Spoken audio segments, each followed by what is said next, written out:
Kimin əlindən alıb ki vəfa? Əgər bir kişi bir qadını sevərəkdən o insanı başına tac eləyibsə, uzun illər o insanla bir yerdə yaşayırsa, 2 dənə nur topu kimi dünyaya uşaqları gəlibsə, siz nəyi qoyub nəyi axtarırsınız? Bir balaca realist olun. Dünya dəyişib, proza siz dəyişə bilməlisiniz. Ay, geri zekalı, geri düşünən insanlar. Nə olub ki? Nə olub?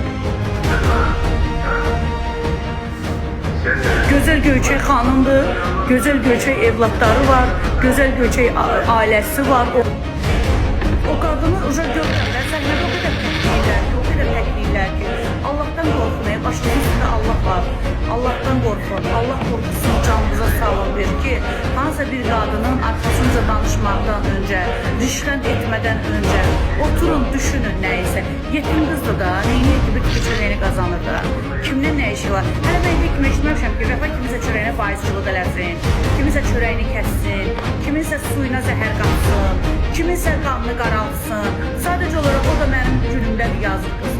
Heç kimin gözü onu götürmür da, elə bil ki, daş olub düşüb bir çoxlarının başına. Ay, sən Allah bəsdir, sən Allah, sən canat bəsdir. Nə olur?